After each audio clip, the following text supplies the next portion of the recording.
Hello guys, let's solve a long list arithmetic subsequence today. So in this question we are given an array nums containing integers and we need to return the length of the longest arithmetic subsequence. So what is an arithmetic subsequence? An arithmetic sequence is basically uh, a sequence of numbers where the difference between consecutive numbers are always constant. So for example 2, 5, 8, 11 is an AP as an arithmetic progression where A is 2 and B is 3. Uh, so any arithmetic progression can be uniquely identified with just these two values A and D. So the sequence can be built as A plus D, A plus 2D, and so on. Yeah. So in this question we are given an array nums and we need to find the length of the longest such arithmetic subsequence. So when you say subsequence, that means that it need not be consecutive. It can be at any point in the array. So for this example, let's say 3, 6, 9, 12. We know the entire array is an arithmetic sequence, so the output is 4. And for this example, we see that 4, 7, 10 is the longest AP, so we return 3. And in the last example, we see that 20, 15, 10, 5 is the longest AP, so we return 4. Yeah, note that the AP can be decreasing or increasing. So if it's decreasing, the value of D here would be negative, right? So let's see how to solve this. Let's see how to solve this problem.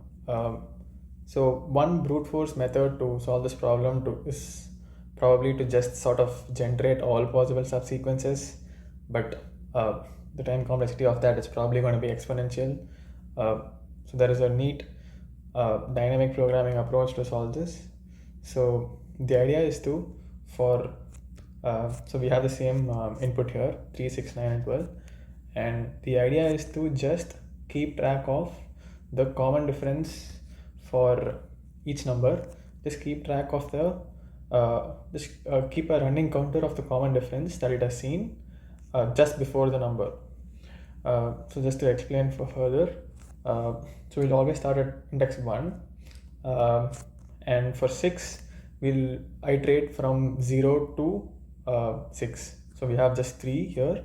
So we're going to ask so the common difference between 3 and 6 is going to be 3, and we're going to ask the question, has 3 seen a sequence before it with the same with the common difference of 3? So 3 has not seen anything before it, so it's just going to be 0 plus 1 1, right? And next we move to 9, and then in 9, and for 9 we again start from 3. So the difference between 9 and 3 is 6, and we're going to ask the question, has 3 seen a sequence before it with the common difference of 6? So that is again 0. So we're going to do 0 plus 1 1, and now the pointer moves to 6. So now we're going to see the difference between 9 and 6, that is 3, and we're going to ask the question, has 6 seen a sequence before it with the common difference of 3? So yes, 6 has actually seen a sequence before it with the common difference of 3. So we're going to add this value to 1. 1 plus 1 is going to be 2. So now you see how this DP approach sort of works. And then finally you go to 12, and then you again start with 3. So difference is going to be 9, and you're going to ask the question, has 3 seen a sequence before it with common difference of 9? It does not, so it's going to be 0 plus 1, which is 1, and then you move to 6. Here 12 minus 6 is 6, the common difference is 6, and you're going to ask, has 6 seen a sequence before it with common difference of 6? The answer is 0 again, so it's again going to be 0 plus 1 equals 1. And then when you come to 9, the common difference now is 12 minus 9, 3, and you're going to ask the question, has 9 seen a sequence before it with a common difference of 3? Yes, it has. It has actually seen a counter of 2, right? A sequence with length 2. So the value that you need to put here is going to be 2 plus 1 equals 3, right? So this means that 12 has seen the following arithmetic sequences: one with a difference of 9, one with a difference of one with a common difference of 9, one with a common difference of 6, one with a common difference of 3. And we can clearly see that this is the maximum value, and we basically need to return 3 plus 1. So this 1 basically accounts for 12 itself, right? So that's about it for this problem. It's probably a little tricky to get the logic for this, but once you get the logic, the code is very, very simple. So let's see how to code it. Yeah, so let's see how to code this. Let me first get the value for n in the length of nums, and let me initialize the DP array. So I'm going to initialize the DP array as a list of counter dictionaries corresponding to each value in nums, right? And this dictionary is going to basically be a counter representing the number of times I has seen a sequence before with a specific common difference, right? So let me just initialize result with a minimum value.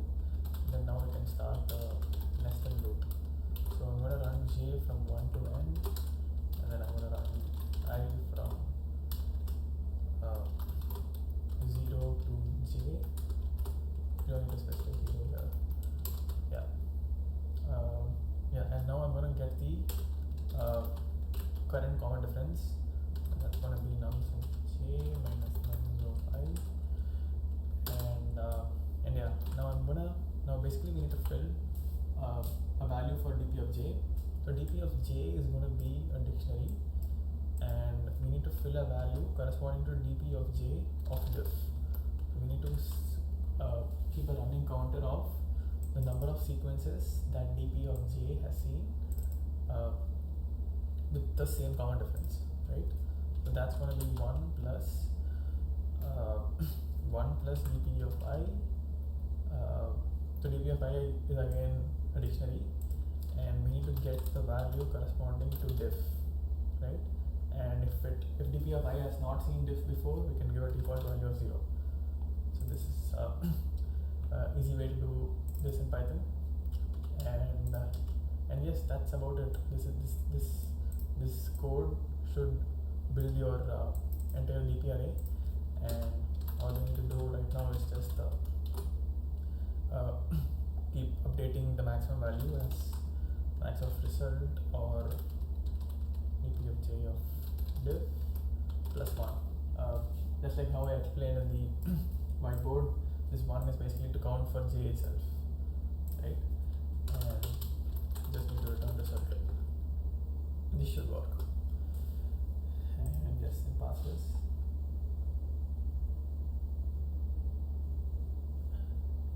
Yeah.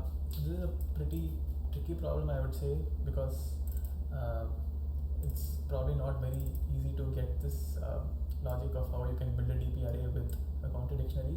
But once you get it, the code is absolutely simple.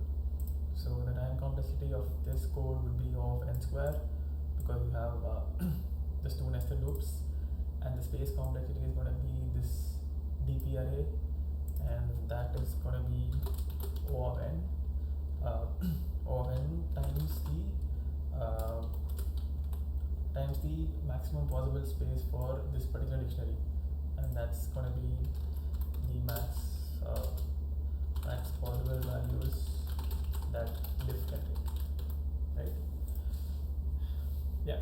So that's about it for this problem. Thank you for watching.